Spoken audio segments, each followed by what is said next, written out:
Halo teman-teman, perkenalkan nama saya Hamalia Fareira Siregar dengan NIM L1A117096. Di sini saya akan menjelaskan tentang IFCC.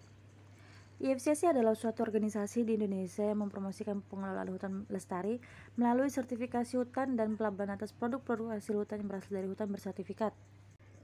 Di dalam proses pengembangan sistem sertifikasi hutan, IFCC memegang komitmen untuk bekerjasama dengan para pihak secara terbuka dan transparan, serta memberi kesempatan bagi mereka untuk berpartisipasi mengembangkan standar yang diakui secara internasional. Persyaratan pengelolaan hutan lestari. Persyaratan umum yaitu 1.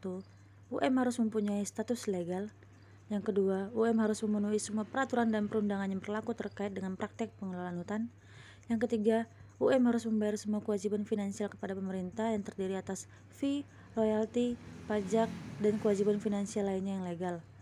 Yang keempat, UM harus mengakui ketentuan dan persetujuan atau kesepakatan konvensi internasional yang mengikat, misalnya CITES, ILO, ITTA, dan CBD yang sudah diratifikasi oleh Indonesia. Yang berikutnya, UM harus memenuhi persyaratan-persyaratan SVLK.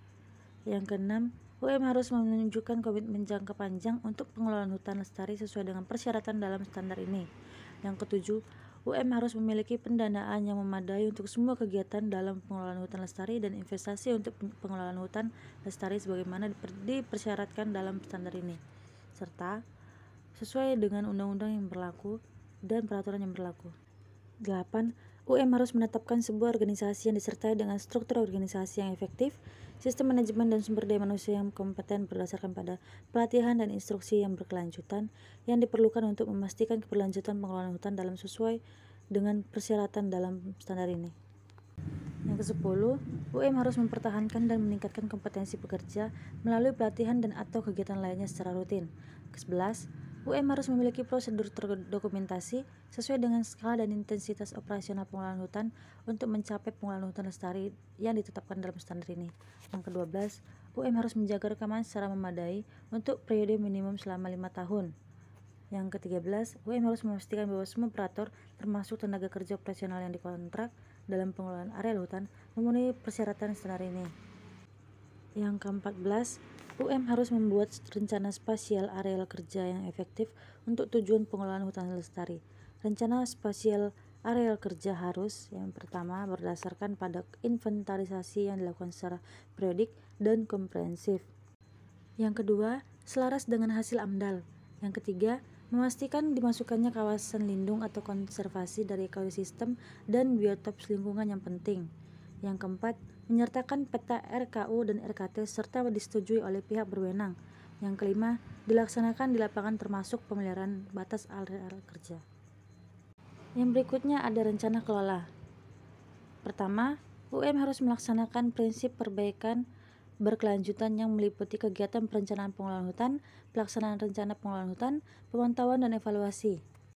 Yang kedua, UM harus mempersiapkan dan melaksanakan rencana kelola serta dokumen lain yang sesuai dengan luas dan penggunaan areal hutan dan berdasarkan pada perencanaan tata ruang. Yang ketiga, rencana kelola harus berisi setidaknya data dan informasi mengenai A. Visi, misi, dan tujuan pengelolaan hutan. B. Sejarah pemanfaatan hutan dan perkembangan terkini. C. Dinamika sosial budaya masyarakat yang memperhatikan diantaranya prinsip-prinsip FPIC atau Padiatapa, Konvensi ILO dan UNDRIP. D. Penataan areal hutan. E. Teknik silvikultur yang tepat sesuai dengan karakteristik dan kondisi hutan. F. Monitoring RIAP. G. Tingkat pemanenan yang lestari. H. Rencana pengelolaan dan pemantauan lingkungan.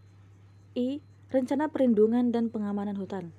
J. Rencana penelitian dan pengembangan sumber daya hutan untuk mendukung pengelolaan hutan yang lestari. K. Peta-peta kerja yang menjelaskan sumber daya hutan, termasuk tipe-tipe hutan, alur sungai dan aliran air, peta atau blok, jalan, tempat pengumpulan dan lokasi-lokasi pengelolaan kayu.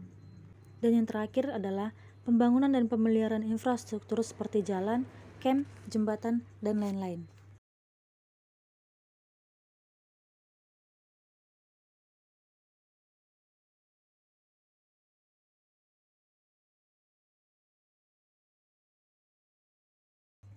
Monitoring dan evaluasi. Yang pertama, UM harus secara berkala melakukan monitoring dan evaluasi yang sesuai dengan ukuran dan intensitas pengelolaan hutan yang berdasarkan prosedur terdokumentasi. Monitoring dan evaluasi harus mencakup A. Stok dan tingkat pertumbuhan hutan atau riap hutan yang diimplementasikan dalam penentuan AAC secara rasional. B. Regenerasi hutan. C. Semua hasil hutan, kayu dan non-kayu yang dipanen, penerapan lacak balak, efisiensi pemanfaatan hutan. D. Penggunaan pestisida, pupuk, serta bahan berbahaya dan beracun. E. Kerusakan ekosistem langka, sensitif, dan ekosistem khas. F. Fungsi-fungsi perlindungan tanah dan sumber daya air. G. Fungsi-fungsi hutan bagi kepentingan adat dan sosial ekonomi masyarakat. H. Kesehatan dan vitalitas hutan dan hama, penyakit, kebakaran hutan, aktivitas ilegal. Yang berikutnya, UM harus menyusun ringkasan monitoring dan evaluasi yang tersedia untuk publik. Lalu, UM harus mengidentifikasi lahan terbuka atau areal bertumbuhan kurang dalam areal konsesi untuk direhabilitasi menjadi areal berhutan yang memberikan keuntungan secara lingkungan, sosial, dan ekonomi bagi masyarakat. Yang kedua ada aspek produksi. UM harus mengatur dan menjaga areal hutan sesuai dengan fungsinya untuk memastikan kepastian usaha jangka panjang. UM harus melakukan inventarisasi hutan secara berkala untuk memperoleh data mengenai kondisi sebenarnya sumber daya hutan di area UM, diantaranya sebagai dasar untuk perencanaan dan penilaian kelestarian tegakan hutan. UM harus menerapkan prinsip-prinsip SFM untuk mencapai tujuan pengelolaan hutan sebagaimana mestinya dengan tetap mempertimbangkan kondisi dan karakteristik sumber daya hutan, kondisi tapak, dan spesies. UM harus mengoptimalkan penggunaan sumber daya hutan untuk memastikan produksi yang efisien, mengurangi limbah, dan meminimalkan kerusakan karena kegiatan penebangan. Yang terakhir, UM harus merehabilitasi lahan yang terdegradasi di dalam areal UM untuk memberikan nilai tambah fungsi ekonomi, ekologi, dan atau sosial hutan. Yang ketiga ada aspek ekologi. UM harus melakukan identifikasi kegiatan-kegiatan pengelolaan hutan yang berdampak penting dan melakukan penilaian dampak lingkungan yang menganalisis dampak-dampak potensial tersebut terhadap lingkungan, khususnya terhadap keanekaragaman hayati, jenis-jenis yang dilindungi dan terancam punah, perlindungan terhadap tanah dan air, serta kesehatan dan vitalitas sumber daya hutan. UM harus menetapkan dan melaksanakan prosedur terdokumentasi Reduced Impact Logging atau RIL untuk meminimalkan dampak-dampak negatif dari pemanenan, transportasi, dan pengembangan infrastruktur terhadap lingkungan, tanah, air, regenerasi atau permudahan hutan, dan tegakan tunggal. UM harus mengidentifikasi kawasan-kawasan yang berfungsi untuk perlindungan terhadap tanah dan menerapkan langkah-langkah tepat atau terukur untuk melindungi kawasan tersebut dari kerusakan, erosi, longsor, dan lain-lain.